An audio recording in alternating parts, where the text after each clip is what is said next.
You're listening to a Count Out Podcast.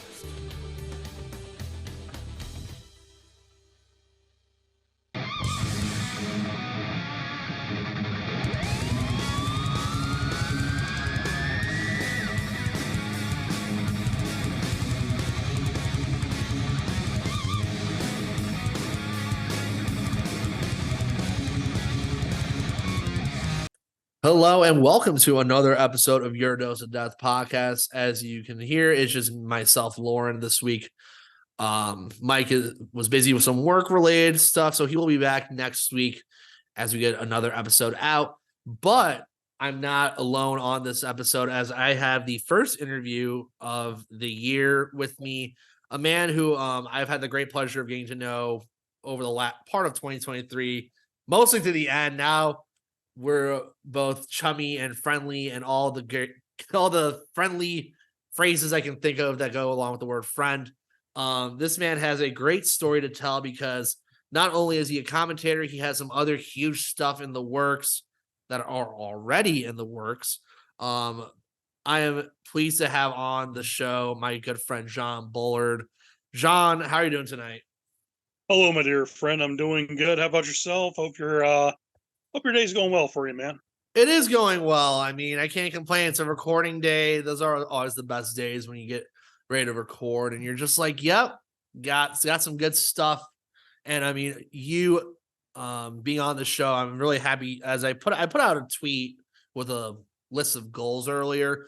Most of them were in regards to filming shows, but one goal I had was to have 20 interviews done for Your Dose of Death podcast, and you are numero uno on that list. So you're making me blush over here. Well, John, you are a commentator extraordinaire, you're a liaison extraordinaire, we'll get to that, and a promoter. So we're gonna kind of do this episode in like three different like parts. So part one, you are a commentator. I was also a former wrestler, manager, and a host of other things in this business too. I even served hot dogs at one time when I was a teenager. Oh my goodness. But go with your questions. You're good. We like to have fun here. So, John, you're one of the voices of Ruthless Pro Wrestling, a promotion that is near and dear to my heart, that I've been had the pleasure of working for so far, and will continue to do so in 2024. I want to get why did you want to get into commentary? As you said just earlier, you had been a wrestler, you'd been a manager, you'd been all over the wrestling business. What made you want to get into commentary? Well, I've been a commentator since I was 17. So I started in the wrestling business right in my 11th grade in high school. My high school teacher, she was an English teacher, the late great Diane Shrubey. Her son was a professional wrestler, and that's actually how I got my first break in the business. Young kid setting up the rings, taking down the rings, doing all the grunt work. One day I get that magical phone call, do you have a suit and tie? Now, being a ring crew kid, you're thinking to yourself, well, why do I need a suit and tie when it comes to setting up and taking down the ring? Didn't know the guy that was always our commentator and ring announcer that evening could not make the show. Well, do I know? Well, yeah, I got a little suit and tie. Sure. Great. Bring it. Well, brought it, showed up, and next thing I know is, well, here's your sheets, here's your information, and there you go. As a kid growing up, though, my very first childhood memory of wrestling. I grew up in the Deep South, so 6:05 Eastern Time, WTBS. It was the voice of Gordon Solie. So listen to the Dean of Wrestling, in my opinion, the greatest wrestling commentator who ever walked. And to have that as your voice of your childhood's awesome. But then cable TV comes in, and you got Memphis Television with Lance Russell. You have early Jim Ross, before the Boomer Sooner, but early, like, in my opinion, top of his freaking game, Jim Ross. 1990s, he had Joey Styles and ECW. So my whole childhood was filled full of like great voices in wrestling. So outside of being trained to be a professional wrestler, my love for radio, my love for television broadcasting brought me naturally to also be attracted to the world of being a commentator. So I started doing commentary, 17 years old, 21. I worked for a promotion called Southern Championship Wrestling out of Kentucky. Mhm. I was the voice for WOBZ TV9. And I was part of the opening act that actually opened the show that brought on to OVW. So Oh, okay. it's been a huge part of my life. Wow. I mean, talk about a hell of a circle around like the Kentuckiana, the Try, Indiana, like all over the place. I've been everywhere. So yeah. So then, I mean, what brought you to Ruthless Pro Wrestling into the world of really the world of deathmatch wrestling in that sense? Kind of fell into it. So I was always a fan of hardcore wrestling. Like I said, watching ECW as a kid, getting involved in the tape traders groups back in the days. So getting like the stuff from FMW, IWA Japan, Big Japan, which is very near dear to my heart for other reasons. But uh, being in that little world, like I've always had a heart for hardcore. But working in Kentucky, for example, we have an athletic commission, so we weren't allowed to even hear the word hardcore. If Yeah. it was like a very lame street fight, that's like, okay, there's nothing here. So when it was a good friend of mine, Davison Sarai, she's good friends with the owner of RPW, Chris Kohlenberg, and she introduced me to Chris. She's like, you two guys would become like two best friends. And she dropped us off in this chat with each other, and she's like, bye. It just leaves two strangers. And me and Chris started talking. I'm like, man, we got a lot in common. Like, I like Chris. And so what ended up happening was Chris and I was talking about doing some type of event, or was there any venues in Chicago? Previous venue that RPW had in Chicago. I don't know what happened. Gali Really, Lucha. yeah. So Don't know what what ended up, happened to it either. yeah. So what ended up happening was I had a connection with the world famous Berlin Eagles Club. And I got Chris in connection with them. I told Chris, "Is like, hey, they're great people. Don't know if they'll do deathmatch, but we can roll that dice and see what goes with it." So me and Chris worked together, and we brought deathmatch wrestling back to Chicago. It was me and Chris that did that, and very proud of that friendship that brought hardcore wrestling back into the city of Chicago. And what ended up happening was I wasn't even planning to do commentary for that show. Their commentator originally that was partner up with Peapod, Mm-hmm. he had some things going on in his life, so he had to take a hiatus. So they were down a commentator. So Chris, knowing about my background, just asked me the question, "Hey, would you mind showing up and filling in?" And I told him, "Of course, like absolutely." Because now that resume I'm looking at, I'm like, I've never called a death match. I watched thousands of them, but never got the chance to call one. And rest is history. And I got to work with Peapod, and in my opinion, one of the absolute most professional play-by-play and color commentators. No matter what role he's going to switch into, he's an amazing commentating partner. Probably ranks up in my top 3 all-time favorite commentators I've worked with. Well, I mean, that's really I want to kind of let that sit with people because you've really just have landed on opportunity after opportunity. I want people to understand because I think some people get a little apprehensive about trying to get involved in wrestling. And I can relate to this as well as someone who literally started asking if I could literally film shows ringside and now you see L. Arberg Studios taking off like a freaking train all of a sudden. And to everyone out there who is thinking about it, don't think too hard. Just ask. Just Do it. ask. Seriously, just ask. Seriously, if there's something you think you can contribute to independent wrestling or to anything in life for that matter, just do it. Like, When you give you a little life lesson coaching on this one too, to people watching this, the worst thing you could be in your life in the end of the road is the woulda, coulda, shoulda. The day that you exactly. look in the mirror and you said, I would have been that guy, or I could have done that, or I should have done that. Don't do it. Just be that person. Go out there and grab it by the horns. If you fell, that's okay. I fell hundreds of times. Some of the best people in the world has fell. Get up, dust yourself off, keep going. Keep doing it until you succeed. Trust me. Exactly. Exactly. And I think that's always something that you've pointed out. And I had to point that out because it was just like, it's so easy to get caught up and think that you're not good enough or whatever. Just, you never know till you try. And I think you're literally actual example of that in the independent wrestling world.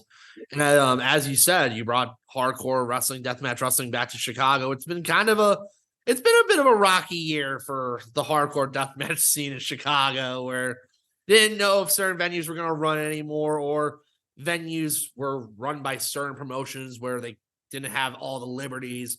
And to have deathmatch wrestling at the legendary Berwyn Eagles, it still to this day is the coolest thing to me, because that is a venue that has hosted legends upon legends, and RPW gets to add their names to that book. So, Yes.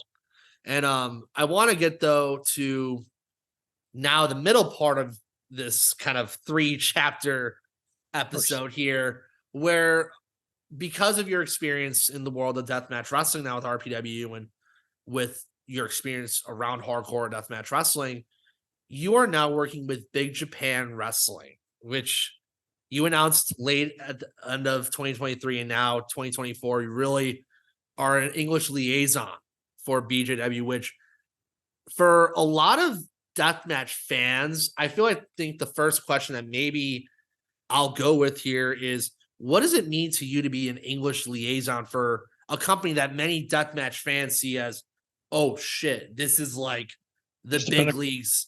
Big Japan is such a huge it's the biggest deathmatch promotion in the world. I mean, people talk about GCW, and it's not a knock on GCW by no means. Mm-hmm. Brett Lauderdale has done a fantastic job with what he's doing. But in the world of deathmatch wrestling, Big Japan is considered the promotion that every deathmatch wrestler would say, I want to be there. Like, I want to be in the Corrigan Hall. I want to wrestle in Yokohama. I want to be part of the big gymnasium shows with 1,500 fans and then more.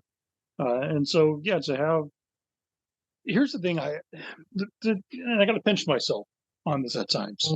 Not only does English liaison, but I also do public relations, for them in English for fans asking the questions. I help guide people with websites and show them how to do translations. And English commentary. Yeah, we're actually about to start that too. That's another big project that's about to sprout, which I'm very excited for. But this is a promotion that, as a teenager in high school, I was following. You know, as a fan of Combat Zone Wrestling way back when TZW was first starting. You know, I remember when they had their whole partnership with Big Japan and the photos and all the cool stuff I was seeing as a teenager, and it captivated. And then, of course, you know, being part of the tape trader when I first got my hands on BJW stuff, I was just like, oh my God, this is so different. You know, and they're really stepping up their game.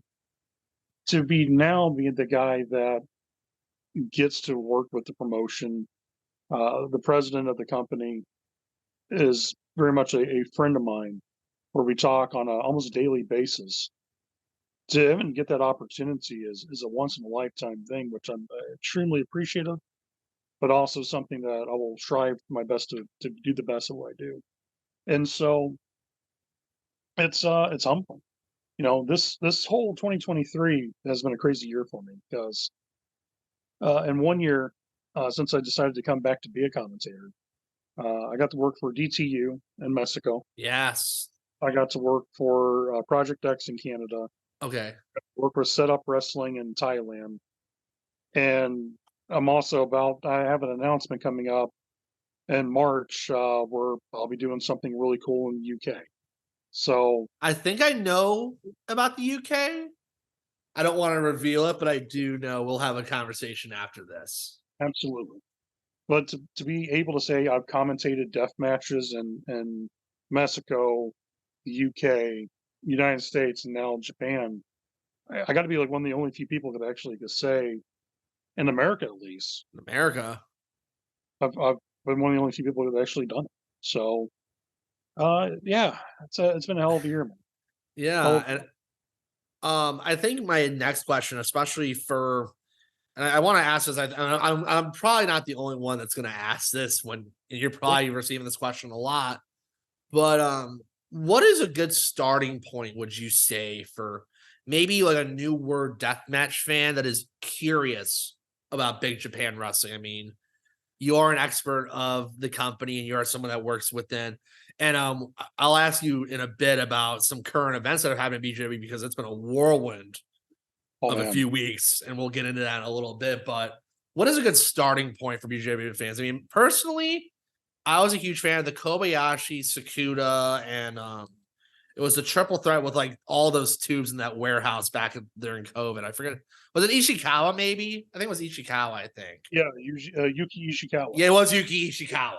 Like that was like 500 tubes or something like that, and a warehouse, and that was Sakuda. I recreated the iconic Sexy Eddie at one point, and Big Abdullah, who I've had the absolute pleasure of working with, just standing there taking bajillion tube shots. Like, but I want to hear your opinion about a great starting point for maybe newer deathmatch fans. There's a few. If you go on YouTube, there's the Blood and Death Big Japan deathmatch history. You actually look it up. There still is, I believe. If they're not, I'll need to talk to the owner about recreating this. There was a 4 DVD set of the history of all the Big Japan death matches that were like iconic. So you go all the way back from the 1995 era when you would see like the no rope barbed wire match with Iceman. You would see the exploding balloons. That was one match with ginormous balloons above the ring. And by the time is over, all the balloons pop and thumbtacks fell out of the sky. Oh, yeah. Which is nuts because like you see people just literally just getting pierced with all these thumbtacks. Matsunaga had a series of crazy wild death matches where the piranha tank, there was a crocodile one with the giant. There was another one with like the giant cactuses and the tarantulas or scorpions. Well, the tarantulas was scorpions. Like they did like death matches that no one thought of. Like IWA, FMW had nothing on Big Japan with that stuff. I would say though, for a more modern day fan, nothing beats that 2010 era where you had Sasaki versus Miyamoto. Ryuji Ito going to war with the likes of Kobayashi and going to war with Sasaki and a series of those matches. To me, also, you go into 2013, you also had the other Ishikawa, who was Tsuji Ishikawa. The Iron Giant of who's now in All Japan. But there's a match with that Ishikawa taking on Takeda. Yeah. And probably one of the greatest matches I've ever saw. Not even deathmatch wise, just period. A match that was like, holy shit. This is pound for pound one of the most intense physical fights you'll ever see. Those matches, and I have no problem if someone wants to hit me up and say, send me those links. I'll be glad to. Go on BJWcore.com. It's your streaming site for Big Japan. Yes. It's 888 yen, which is roughly, I think with US currency is like $6.25 right now for a monthly subscription. I was going to say probably the second cheapest like wrestling related stream that I know of right now. Yeah, and you get footage all the way back from 2016 into currently the shows of today. So you can't beat that catalog either. So there's so many matches. What I'm thinking about doing for this year is one to create a guide to Big Japan for new fans. All the wrestlers, their history, but also label down like historical matches that wrestling fans should check out on YouTube or check it on BJW Core and get to understand like why these matches were important or turning points in the company. I think with today's Big Japan, what's going on now, we're headed into a new era where 95 through 2000, they were still kind of doing like the old school style death matches. But I think when you get to the 2000 to 2018 era, you saw a very athletic base. Yes.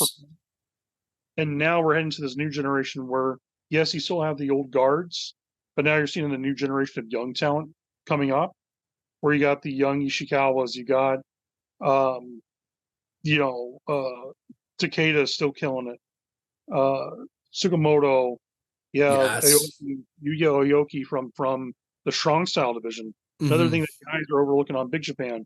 Big Japan also does amazing Japanese strong style. Yeah, I was going to say Sekimoto is like one of the most well-known strong style wrestlers in the world, honed his craft in BJW for years. Well, he's the head trainer of their dojo. So for a wrestler to go through Big Japan, they actually have to go through Sekimoto and go through his training regimen. So it's so many good talent there, and now you got all these new Americans that are starting to prop up. My good friend Akira, the Deaf Fighter. My good friend too. Love Akira. I messaged him this morning and I told him I'm proud of you, kid. Yeah, because I remember when he first started out in Indiana, and he was just picking up bookings and was looking to how to get his foot in the door in Japan, and now seeing him not only succeed and having great matches against Takeda and Ito, but at the last event, Ito lost to Akira. Akira beat the legendary ace of Big Japan. Akira beat him. And Ito did something that I've never seen Ito ever do for any other American. He knelt down on his knees. I saw the photo this morning. And showed him nothing but respect, which is super rare because Ito doesn't give that to anybody. And that's wild. Akira earned it, man. So without a doubt, I would put my own name on this. Akira is the next ace for the Gaijins coming over there. Straight up. I see him as being the next big challenger for the BJW heavyweight title for deathmatch. And also wouldn't be surprised he goes after that strong style title too. Really? Okay. He's a hybrid wrestler, man. He is a hybrid. That is true. I mean, he has honed his craft in deathmatch big time, and it's now showing as you've put it out evidently, but didn't really think about the strong style belt at first. But again, we kind of perfectly segued into the current events that is BJW right now. I mean, you had, I think, like 2 title changes in like 4 days of the BJW deathmatch. You had Madman Pondo. I believe that was his first time he's won the BJW deathmatch belt, or was it like his third? Very first time. Wow. There's only been, I believe, 3 people in all of North America that has ever won that belt. Abdullah the Butcher, yes, is one of them. John Zandig was the other. Yes, and Pondo. And I find the Pondo one more heartwarming in a way because when CZW and BJW had their split, Pondo stayed. Pondo stayed back. Pondo was like, nope, this is where I want to be at. This is home. Where everybody else was like, no, we're leaving Japan. He was like, this is where I've always wanted to be at. I love Japan. And for all the years later to come back to this promotion and to be able to win the title, even if it was just for a one-off or whatever you want to call it. But he did it. And that's one of the things I put on the message board when someone's, oh man, he lost. And I said, you know what though? It's best to lose a title instead of to say, I've never won it. Exactly. At least you can say I was the best of the best at one time that company. Yeah, and I mean it's crazy because I think in my years of following deathmatch wrestling, I think I kind of came into it when BJ was kind of a bit of like a down, especially like when COVID hit. There was a lot of skepticism of the company, even though you had guys like Drew Parker in the door because Drew was one of the most talked about deathmatch wrestlers in that 2018, 19, 20, then COVID hit. And then, of course, he went on to win the BJW deathmatch title several times. And one of the only men to have ever won, probably, I'd say, the 3 major deathmatch belts in the world and the BJW Freedoms and GCW Ultraviolent title. And now I see this like renaissance where Baka Gaijin's back, but the new version of Baka Gaijin. You have your Pondo, you have your Necro, but you have Akira leading the charge.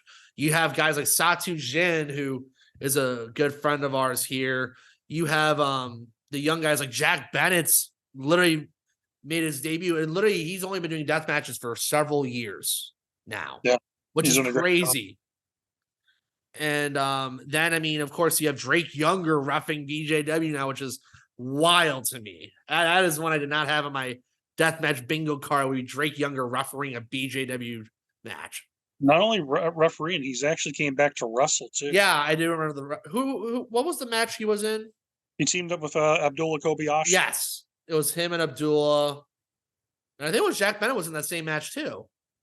Yeah, I'll send you the cards. I don't have it in front of me at the moment, but yeah, and I've known Drake for a long, long time. So he's one of the guys that I first met him back in a promotion called D1W up in Indiana, and we've always every time we ever saw each other, it was nothing but friendliness and smiles. And Drake's a good guy. When people really get to know him as him, he's probably one of the most down to earth, most caring guys I think anybody could actually ever meet. It's always God bless you, I love you, and I hope your family's doing good.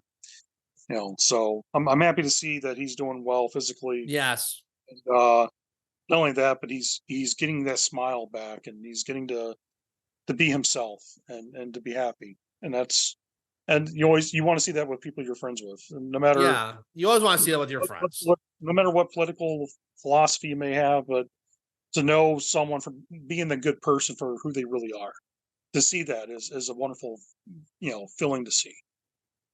Yeah, I mean, it's just all in all, it's really cool to see what BJW is doing right now.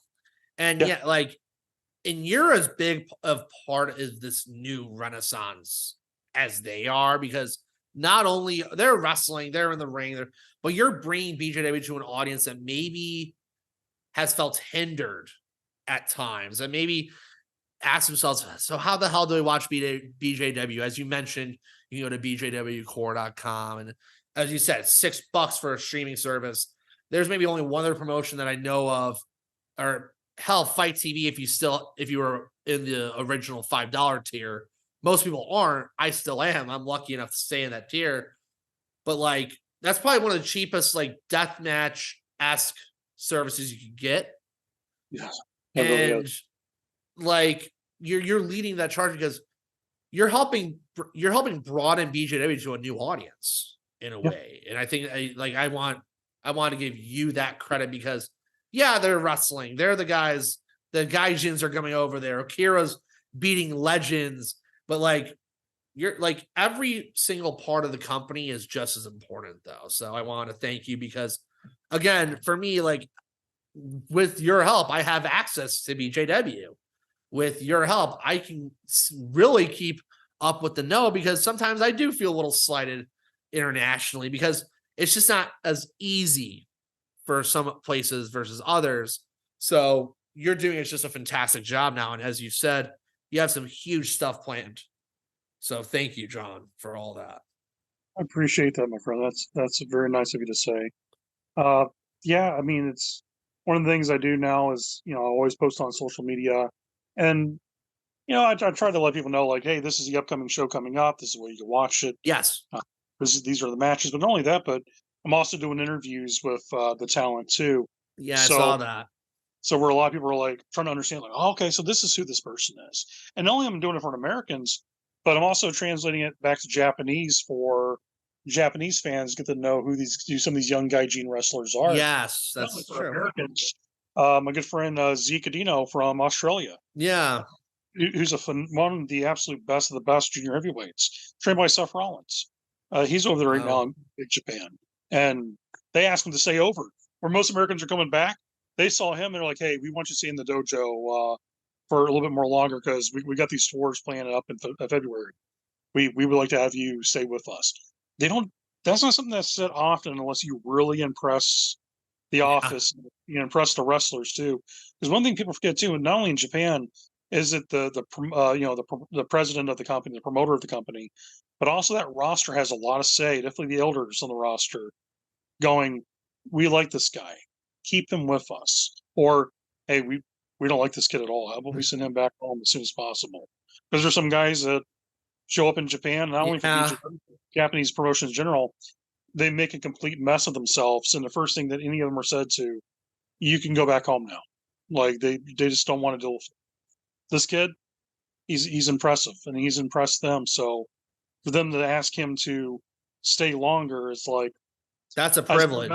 That's a privilege. I sent a message this morning when I saw the news. I was like, "Way to go, kid! Like you keep doing what you're doing, because you're impressing the right people." Well, again, like, as you guys can hear, like, John is a well of BJW knowledge. So if any of you have any questions, anything in regards to BJW, he is your man going forward. Trust me when I say this. I have started asking questions about BJW as well because I am just that eager to know. I mean, this is the first time I feel like in like years, I feel like that we've had someone that's going to be like, this is our guy. If I have updates on BJW, I'm going straight to you. Nobody else. Try to do my best. I tell people sometimes, give me a few days so I give you an answer because, sometimes I have to contact the front office and like, hey, what's the deadline for this, or when can we expect this? So I mean, sometimes also I feel like like don't kill the messenger. If I go like, let you know ASAP, that's not me pushing it off. It's more of I got to know before you do. So let me find out. So. Well, thank you. Anyways, you do think you're a thankless job that is very thankful to all of us deathmatch fans around the world. So, I want to get to this last part here because you have a project coming up that has a very special place in my heart. As everyone should know, me and John are both Midwesterners at heart. We pride ourselves in things in the Midwest, as you see, both of us being on the front lines with RPW and whatnot. But John, you are bringing back a promotion that was kind of dormant for a little bit. It was under the name Chicago Championship Wrestling. They have rebranded to Chaotic Combat Wrestling. CCW is back. And from the conversations that me and you've had, and I'll make the kind of the informal announcement that I'm really proud to be a part of the team.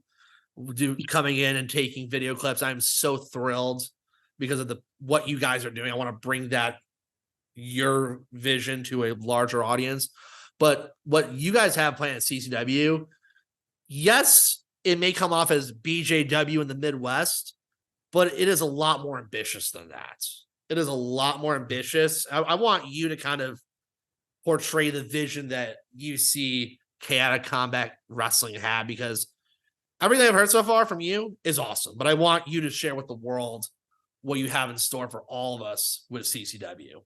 No, to me, it's the love letter to the world of wrestling. It's not just hardcore wrestling, but strong style, Kings Road style of wrestling. Because I am also a huge fan of All Japan Pro Wrestling, and as a kid growing up, tape trader wise, those 80s and 90s All Japan tapes were like magic. So want to showcase Kings Road, want to showcase deathmatch wrestling, but I have a different twist to it because my promotion won't use glass. And the reason why isn't because, oh no, someone's going to get cut. I feel like it's the most overused item in deathmatch wrestling. It's almost like a crutch. If you talk to a lot of wrestlers, and this is me coming from myself as a former wrestler too, if you see a light tube in every single match, the first time you see a light tube used, it gets to pop from the crowd. Oh, but after the 50th time, you ever notice the crowd gets quiet? It's oversaturated. It's very oversaturated. And now that we're also considering what me and Mike talked about a few months back, where they're running out of tubes. It's going to run out everywhere eventually. So either you're going to get ahead of the curve or you're going to get left behind in the curve. Well, the thing is too, and people have to remember, there was deathmatch wrestling before light tubes. Yeah. About. And I was always a big fan of the old school death matches because they had stipulations, or you had like a bed of nails, for example. But the whole match was based around that bed of nails. And when it was used, finally when it was used, the crowd went crazy. Yeah, exactly. You teased it and you teased it, and then bam, and all of a sudden the crowd's they lost their shit. When light tubes came about, it's kind of funny because light tubes actually happened in Japan. It was Homa from Big Japan. He was on top of getting on top of the ring, whatever, and reached up in the ceiling. Yes. And the light tube came down, and he was like, bam, hit a guy with it. And he noticed the crowd pop for it. It was like, oh, Japanese were just mind blown. It was like, I've never seen that before. Yeah. But the problem was, it then became something that was used in almost every match. But to me, like, I want to bring back stipulations, but I also want to bring back a reason why we see a death match. Why is this happening? Why is these two guys trying to maim each other? Is there a reason for the bloodshed? I know some people just like see bloodshed for the sake of bloodshed, and I am too. Sure. But also, I feel like money is made more when there's a reason behind, the rhyme and reason. Why? Storytelling is so important. It's almost So something that's lost by a lot of guys. it is. It's a lost art. It really is a lost art. And I'm glad that you're getting ahead of that curve and being like, yeah, like there needs to be a reason. There needs to be a presentation as to why this is happening. Like it's only going to enhance your product more. And it's only going to be like, yeah, I want to come back the next show and see so and so have a death match versus, oh, it's just two guys and it's just some fancy dream match that some fancy booker made. Exactly. The funny thing is, I mentioned this to a couple of the wrestlers that I'm friends with. Schwartzy was Yes. one of them. And I told Schwartzy my plan. He's like, I got no plans for light tubes at all. And he popped the hardest for it. He was like, my boy. He's like, that's nice because now you're going to see who can actually wrestle and who used the light tubes as a crutch. Schlack even said this in one of the deathmatch groups on Facebook. Yes, he did. He said, once you take those light tubes away from somebody, now you're going to see who's the worker and who's not. Yeah, I was gonna say who's fish out of water, who can actually swim in the pond. Who's the shark and who's the shark that swallows the fish. And Yeah. And also if you guys haven't seen, like, you follow John Bullard on Facebook, you see all the Canada combat news. I was thrilled when you announced Eric Dillinger is gonna be a part of the roster. I am thrilled. A guy who, to peel back the curtain just a little bit, was one of my biggest cheerleaders when I started taking videos at shows. Actually has used some of my clips in a hype package he made for himself and all that. Like I had my full blessing. So really thrilled to see him. I know me and you have talked behind closed doors about some of the other plans, and I'm very excited because in the Midwest, it's kind of a bit of a gray area right now with the hardcore deathmatch scene. Like there are places that do it, and then there's places that don't do it, and you're just kind of stuck there like, is it happening or not? And I think with what you're presenting, it's going to be a breath of fresh air again. And it's going to be, I like when wrestling is a variety show. I feel like sometimes that's lost because, you just see super indie matches for like 5, 6, 7 matches, or you just see just like a hardcore death match show with kind of the same stuff over and over. But like you're giving us really the mishmash. And I just had a love letter to wrestling and the best way. And the Midwest has been dying for, I feel like, a product of your caliber that you're deciding to give us, because when this comes out, it's going to be crazy. I have a lot of faith in it. I have a lot of excitement, as you can hear me say it. I'm so excited. We have talent like Eric Dillinger. I just announced Chris Lyons from Texas. Yes, I saw that. Who's, a lot of people like trying to compare him to like Lee Moriarty when they see him wrestling. I can kind of see that a little bit. But the thing was, though, he was doing that style before Lee Moriarty. So I mean, it's like, here's a hidden gem. And one of the things I'm wanting to do with the company too, yes, I'll use a lot more. I'll use some well-known talent, but I also want to elevate the unknowns that should be known. Where people are like, wow, where's this guy from? Like right here in Chicago. Just nobody didn't give him a chance to really show what he could do. Yeah. I've always been that guy who's always looked at talent and go, I could do something with that person. Back home in Kentucky, I ran a company called Pro Wrestling Freedom. I gave Shane Mercer one of his first big breaks in wrestling. Alex Zane, when he was in the backyard wrestling, I was the guy who got him his Kentucky wrestling license to come and wrestle professionally. Now he's in freaking New Japan. So that's crazy. So I've always had a good eye for talent. I've always looked at someone and go, there's something special about this person. Maybe it'll take some time to work on them. Maybe it might be a little project in the making, but if they really do well, they're going to do really well. And I got a pretty good roster of guys coming up that I can definitely put my hat on and say, I can give them the ball, put them in this big match, this big fight atmosphere, and they'll run with it. And I think if people give it a chance, I think it'd be one of the, I never want to call it indie darling, but it could definitely be one of those darling promotions in the Midwest where everybody shows up to and go, you're going to see something really cool tonight. No matter what you like. If you hate deathmatch wrestling, you're going to see good strong style and Kings Road stuff. Or if you love tag team wrestling, man, they got a really good tag division, junior heavyweights. Yeah. We're not going to just do just luchadors, which I have a lot of good Mexican wrestlers I'll be using, but we're also going to be showcasing the British style of wrestling, the World Japanese sport, the Japanese Super Junior style, where it's like you're going to see the MMA strikes and kicks and holds and a little bit of everything. So, yeah, when I look at wrestling, I look at it as if I was a fan and I was going to buy a ticket, what type of show would I want to go see?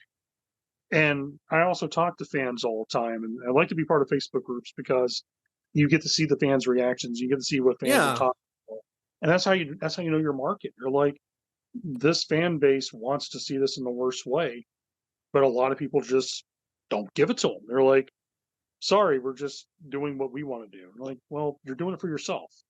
Do it for the fans.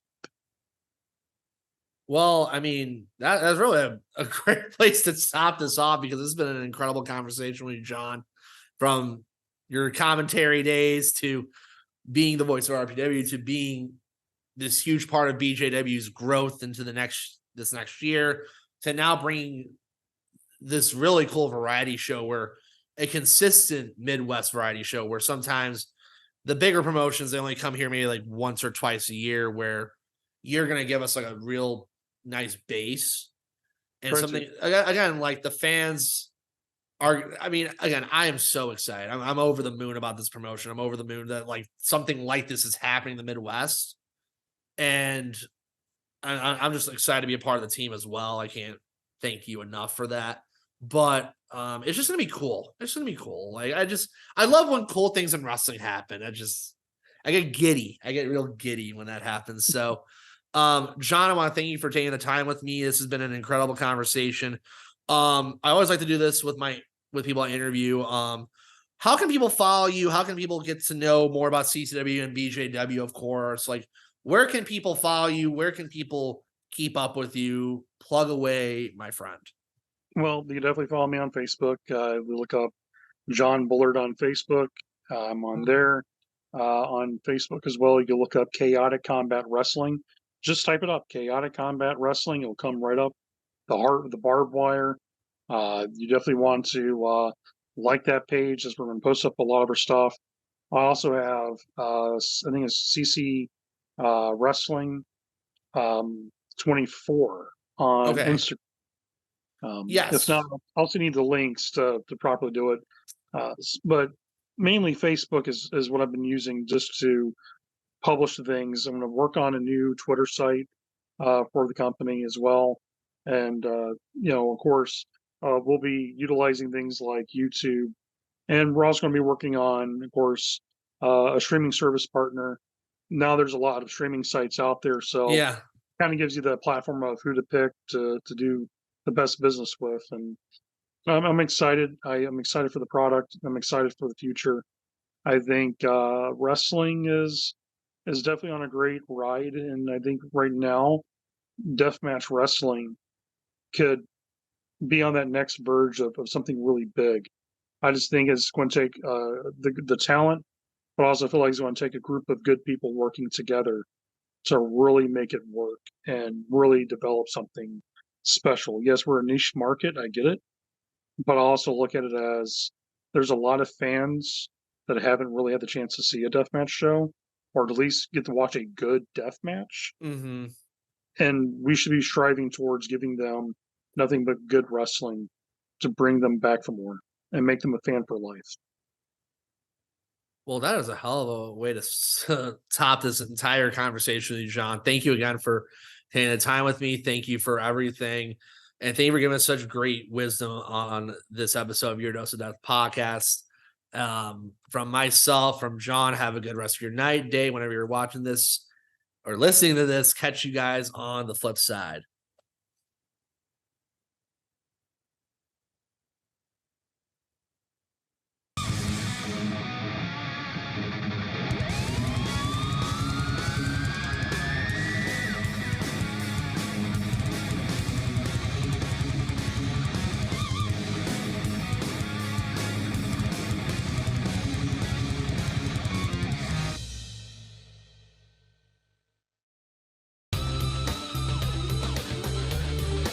This has been a Count Out Podcast.